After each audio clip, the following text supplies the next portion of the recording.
What the fuck is up, y'all? Caligreen too motherfucking fresh, motherfucker. It's Friday.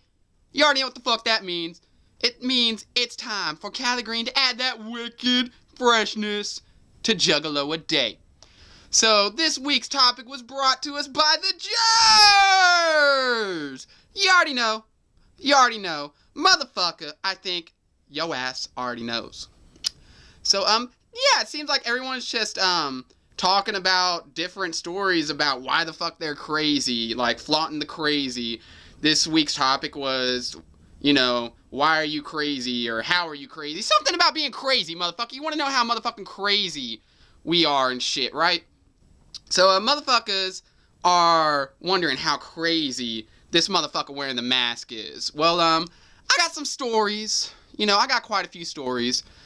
Motherfucker, first one I'm gonna tell you is about, the time that me and my ex-roommate, basically, we decided, all at once while we were really fucking stoned, that it'd be a good idea to throw our love seat out into the fucking sewer ditch next to our apartment and light it on fire.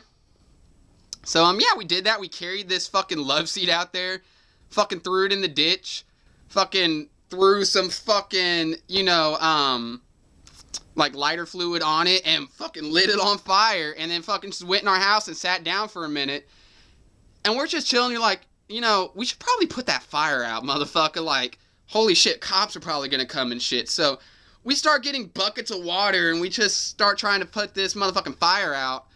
And the flames are just getting bigger and shit, and fucking we're like, oh, let's stop going to the fucking house and getting water. Let's just get it from this lake. And we're just trying to put the fucking fire out.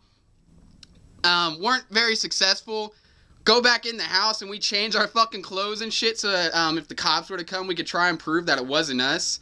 Even though, like, our couch matched the love seat, so there was a possibility that they would have found out. But in all honesty, fire department came, put it out, and there wasn't a fucking single piece of that fucking couch left, that love seat, so they wouldn't have been able to identify it in any way, which was fucking hilarious. Another fucking story. Well, whenever I was in the first grade, I got expelled from my after-school daycare for scaring the kids. I was telling them stories about fucking vampires and shit like that, and I used to watch this TV show called Dark Shadows with my grandma every fucking day, like I grew up on that motherfucking shit. And yeah, motherfucker, basically, I was going to school and I was talking to the fucking kids, and they wanted so badly to know the stories. They wanted to know the stories that I had for them. So I was keeping them updated on the shit, and they were having fucking nightmares and shit like that. I was in the first grade and I was scaring kids that were in the 5th fucking grade, motherfucker, like straight up. And yeah, basically parents started complaining and they cracked down hard on me. I got expelled, had to switch fucking schools because my mom needed me to be in after school daycare because she worked. So yeah, motherfucker, that went down. I was once considered at one of my fucking schools a gang ringleader when I was in the 5th grade. No fucking joke. Like, straight up, they considered me a gang ringleader. I was not. Straight up, like, we had a wrestling group. Like, me and my friends, we were hardcore wrestling fans. And we decided that, we were going to start wrestling, during lunch period. We found a fucking spot where the teachers didn't pay attention.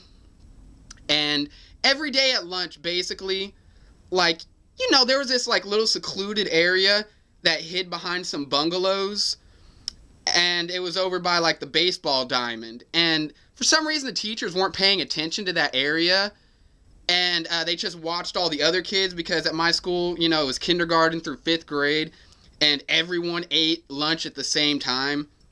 And all the motherfucking teachers would just ignore that area. And so we started going over there and wrestling.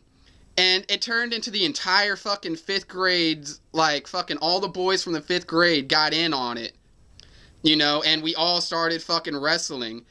And we all broke off into different groups. I was part of D Generation X, and I was one of the founders of DX. I went under, X-Pac, motherfucker. We all took on the personas of different wrestlers and acted out our parts. And we'd fucking just straight up body slam each other to fucking dirt, like, we were fucking brutal. And one day, basically, a couple members from my group, DX, walked into the fucking boys' locker room for gym and noticed that there was a couple boys from the Brood, or the Ministry. I think it was the Ministry.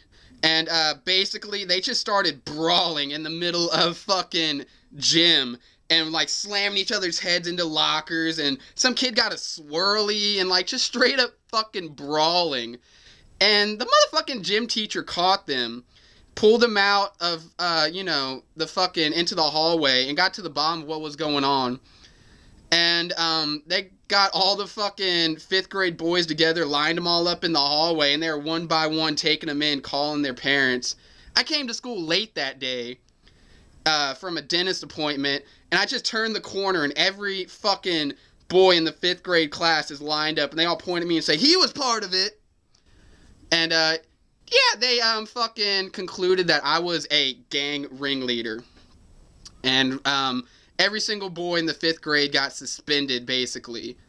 And it was fucking hilarious because they, like, broke it down into fucking, like, groups. Like, like, so many kids would be suspended one day, and then so many would be suspended another day. That way, not everyone would miss school at the same time. Let's see, what else? So, back in the day, like, I used to be a raver, and I used to trip a lot of fucking drugs. These days, I'm like, fuck drugs. Straight up, fuck drugs. I do not participate in the use of drugs. I smoke some marijuana, very fucking rarely these days. And that's all I do. I'm fucking completely against drugs these days. But back in the day, like, I didn't think like that. You live and you learn, motherfucker. I used to do a lot of fucking drugs. And, me and my fucking wife went to a rave. She wasn't my wife then, we were fucking young then, but we went to this rave, and it was a massive fucking rave at the Alexandria Hotel, downtown LA. And we were candy flipping. For all y'all motherfuckers that don't know what candy flipping is, that's a mixture of X and acid. We were candy flipping, and we decided that it'd be a good idea to fuck at this rave behind a couch. There's like this couch, and there's like just a space between the wall and the couch. And there's like a wall, like, like there's a wall here, and then the couch, like, right there. And there's just a space back there, like a little crawl space. And we went back there, and we just went at it while our friend was fucking passed out next to us. We basically fucked on top of our friend. And there's 2 gay guys sitting there on the couch watching us the entire time. We didn't realize it, but they're just sitting there just staring at us the entire fucking time. That's something crazy I did. What the fuck else crazy have I done? I once got arrested at Disneyland while I was fucked up on drugs, charged with grand theft. I had fucking, not a car, just random merchandise. Straight up just grand theft on random fucking merchandise. That was pretty fucking dumb. That's like one of the dumbest things I've ever fucking done. I was fucked up at the time, like, straight up, like, in order to get charged with grand theft and not even steal a car, like, think about it. And at Disneyland, motherfucker. So yeah, Caligreen too motherfucking fresh. Don't do drugs, because drugs are bad, okay? Motherfucker, learn from me, drugs are bad, okay? Always keep it wicked fresh. Peace.